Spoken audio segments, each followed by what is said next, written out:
పెద్దపల్లి జిల్లా కేంద్రంలోని పలు రెస్టారెంట్లో మున్సిపల్ అధికారులు ఆకస్మిక తనిఖీలు నిర్వహించారు. రెస్టారెంట్ల కిచెన్లలో నిల్వ ఉంచిన కుళ్ళిన చేపలు, మటన్, చికెన్ను గుర్తించి సుమారు 50,000 రూపాయల విలువైన మాంసాహార ఉత్పత్తులను స్వాధీనం చేసుకుని మున్సిపల్ డంపింగ్ యార్డులో ఖననం చేశారు. పలు ఫాస్ట్ ఫుడ్ సెంటర్లు, హోటల్లో తనిఖీలు నిర్వహించి నాణ్యమైన నూనె, ఆహార పదార్థాలు వంటల్లో వాడాలని యజమానులకు సూచించారు. ఈ సందర్భంగా మున్సిపల్ కమిషనర్ ఆకుల వెంకటేష్ మాట్లాడుతూ రానున్న వర్షాకాలం దృష్ట్యా రెస్టారెంట్లకు వచ్చే ప్రజలకు నాణ్యమైన ఆహారాన్ని విక్రయించాలని అన్నారు. ఫ్రిడ్జ్లలో నిల్వ ఉంచిన కుళ్ళిపోయిన ఆహారాన్ని విక్రయించినట్లయితే జరిమానాలు విధించడంతో పాటు రెస్టారెంట్లను సీజ్ చేస్తామని హెచ్చరించారు.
ఈరోజు పెద్దపల్లి పట్టణంలో పెద్దపల్లి పట్టణ ప్రజల ఆరోగ్యాన్ని కాపాడడం కొరకు పెద్దపల్లి పట్టణంలో నిలుస్తున్నటువంటి ప్రముఖ హోటళ్ల మీద గత వారం రోజుల నుంచి రైడ్ చేయడం జరుగుతుంది. ఇప్పటి వరకు దాదాపు 5 నుంచి 7 హోటళ్ల మీద రైడ్ చేయడం జరిగింది.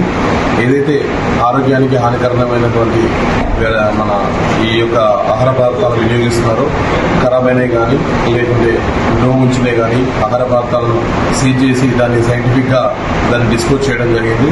అదేవిధంగా హోటల్లో పరిశుభ్రత పాటించకపోయినా వాళ్ళకు హెచ్చరికలు జారీ చేయడం జరిగింది. రాబోయే వర్షాకాలం దృష్టిలో పెట్టుకుని ప్రజలకు నాణ్యమైన ఆహార పదార్థాలు అందించాలని, అదేవిధంగా పరిశుభ్రమైన వాతావరణంలో మాత్రమే హోటల్స్ నడపాలని, హోటల్స్ అనే కాదు ఏదైనా చాట్ బండి కానీ ఏదైనా బజ్జీ కానీ ఏదైనా వ్యాపారం ఆరోగ్యానికి సంబంధించి చేసేది ప్రజల ఆరోగ్యాలు దృష్టిలో పెట్టుకొని చేయాలని మేము ఈ యొక్క హోటల్ యాజమాన్యాలకు వాళ్ళకి హెచ్చరికలు జారీ చేయడం జరిగింది. ఈ విధంగా రిపీట్ అయినట్లయితే ఫర్దర్గా మున్సిపల్ చట్టం ప్రకారము వాళ్ళ మీద చర్యలు కూడా తీసుకోవడం జరుగుతుంది.